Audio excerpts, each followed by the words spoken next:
Saudara-saudari yang terkasih di dalam Tuhan, setiap orang dari kita yang ada di dalam gereja Katolik tentu pernah terlibat dalam aktivitas gereja. Biasanya kita melibatkan diri di dalam aktivitas gereja dengan berbagai alasan. Misalnya, ada orang yang ingin menjadi pastor, itu pertama-tama bukan karena ingin menjadi pastor yang memimpin ibadat, tetapi karena dia tertarik melihat di seminari itu sepak bolanya bagus, maka dia mau bergabung di tim sepak bola seminari. Lalu dia masuk di seminari. Ada orang yang tertarik di dalam pelayanan gereja karena juga mungkin memiliki minat tertentu dalam hal yang dilakukan di dalam gereja. Semua itu adalah sah-sah saja. Kita bisa masuk dalam aktivitas di dalam gereja dengan berbagai alasan, dengan berbagai motivasi. Tetapi saudara-saudari yang terkasih di dalam Tuhan, kita makin dalam terlibat dalam aktivitas gereja, harus semakin peduli, harus semakin mampu untuk melihat dan memurnikan motivasi kita. Mengapa? Karena gereja dimaksudkan oleh Tuhan Yesus untuk menjadi penyalur tangan kasih Allah kepada umatnya. Itulah sebabnya kita mengenal kata pelayanan. Apapun aktivitas di dalam gereja hanya bisa dibenarkan oleh Tuhan kalau aktivitas itu disemangati oleh semangat pelayanan.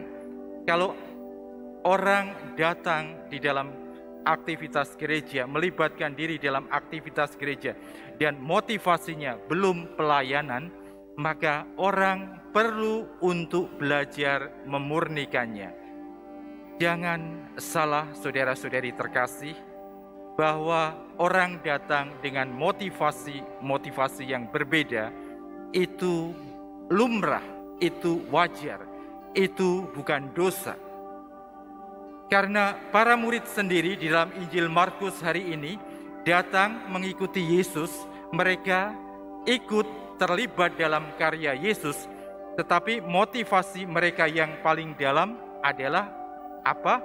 Untuk menjadi yang ikut terkenal seperti Yesus. Maka di tengah jalan mereka memperbincangkan siapa yang terbesar dari antara mereka. Ibu bapak, saudara-saudari dan teman-teman muda yang terkasih, motivasi menjadi terkenal, motivasi untuk mendapatkan apapun dalam keterlibatan di gereja, saya meyakini masih ada di saat ini. Dan motivasi itu butuh untuk dimurnikan.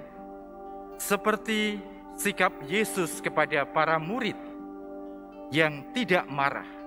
Melihat kenyataan seperti itu, saya meyakini Yesus juga tidak marah jika dalam diri saya, dalam diri Anda, di dalam diri orang-orang yang terlibat di dalam karya aktivitas di gereja belum memiliki semangat sebagai pelayan. Tetapi Yesus mengajak mereka untuk memiliki kemauan belajar memurnikan keterlibatan di dalam gereja, bukan untuk mencari motif-motif kepentingan diri, bukan untuk mencari hal-hal yang menguntungkan diri sendiri, tetapi untuk sungguh melayani. Lalu apakah kriteria pelayanan itu? Bapak, Ibu, dan saudara-saudariku terkasih, kalau saya merenungkan kata pelayanan, maka yang paling dalam dari kata pelayanan itu adalah mengambil bagian dalam kasih Tuhan. Kalau saya dan Anda terlibat dalam aktivitas gereja dan kita bertanya, mengapa saya sekarang masih berlanjut dalam karya aktivitas gereja di sini? Dan jawabannya, karena saya ingin menjadi perantara kasih Tuhan, cinta Tuhan bagi sesama, maka Anda dan saya 50% sudah mengerti arti kata pelayanan itu. Tetapi masih ada 50% lagi. 50% lagi itu adalah tujuan dari aktivitas dan pelayanan yang kita lakukan. Jika tujuan dari aktivitas yang kita lakukan di dalam gereja, kita dasarkan, kita tanamkan di dalam diri kita, bahwa tujuannya bukan untuk membuat aku terkenal, bukan untuk mendapatkan fasilitas yang mendatangkan kesenangan dan kenyamanan untuk diriku, tetapi tujuanku adalah agar orang-orang yang terkena tindakan aktivitas yang kulakukan itu mengalami kebahagiaan karena merasa dicintai oleh Tuhan, maka genaplah 100% pelayanan itu. Bapak, Ibu, dan saudara-saudariku yang terkasih, bacaan yang kedua hari ini melihat dengan jelas tantangan untuk menghidupi pelayanan itu di dalam gereja. Tantangan yang pertama adalah sikap iri hati dari sesama.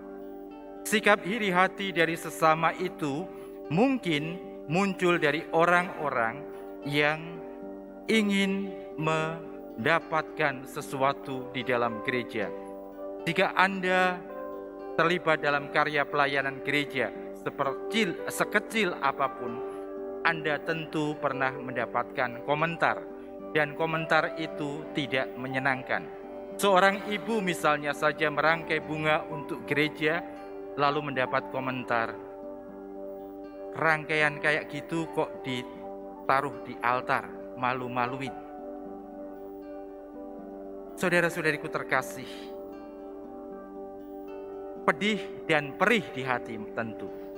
Tetapi itulah tantangan. Seorang ibu yang sungguh sudah menghidupi pelayanan akan berkata ketika mendengar komentar seperti itu, berkata di dalam hatinya, aku merangkai ini untuk Tuhan. Jadi kalau yang komentar orang, emang gue pikirin, enggak dipikir. Rasa nyeri, rasa pedih di dalam hati yang tidak enak karena mendengar komentar itu juga disampaikan olehnya kepada Tuhan.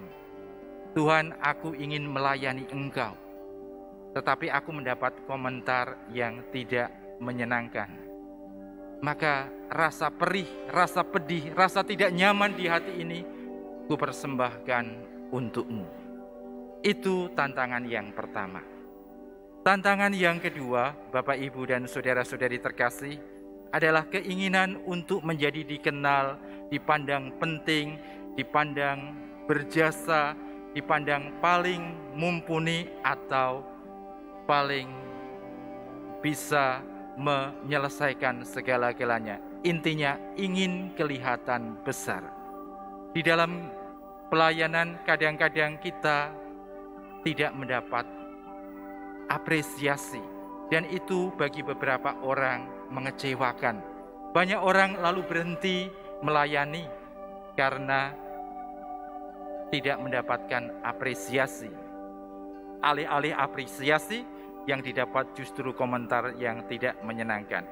Maka yang kedua, tantangan yang terbesar adalah dalam menjalani keterlibatan di dalam gereja untuk tetap bisa menjadi pelayan adalah tidak ingin mendapatkan apa-apa untuk diriku sendiri.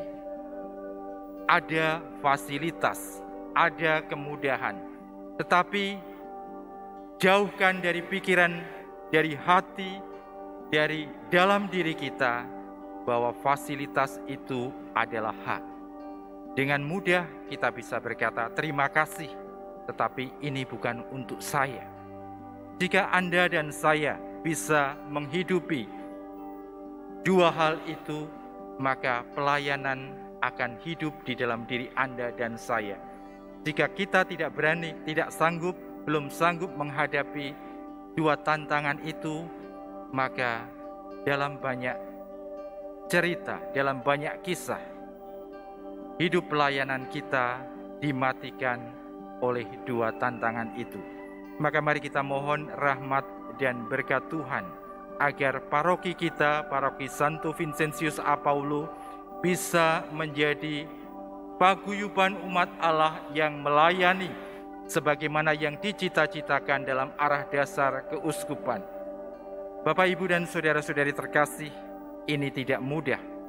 Tetapi mari kita mendengar nasihat dari Santo Yakobus dalam suratnya yang kita dengarkan dalam bacaan kedua hari ini. Berdoa seperti apapun, kalau motivasinya belum benar, kita tidak akan mendapatkan apa-apa. Jika motivasi dari doa-doa kita hanya untuk mengumbar hawa nafsu kita akan mengalami kekeringan. Tetapi jika kita sudah masuk dalam jalur yang benar dalam kata pelayanan, maka sekecil pelayanan ya apapun yang bisa Anda lakukan, pelayanan itu akan mendatangkan ketentraman dan kebahagiaan. Semoga kita dimampukan untuk bisa menjadi pelaku-pelaku pelayanan di dalam kehidupan kita, menggereja dan memasyarakat.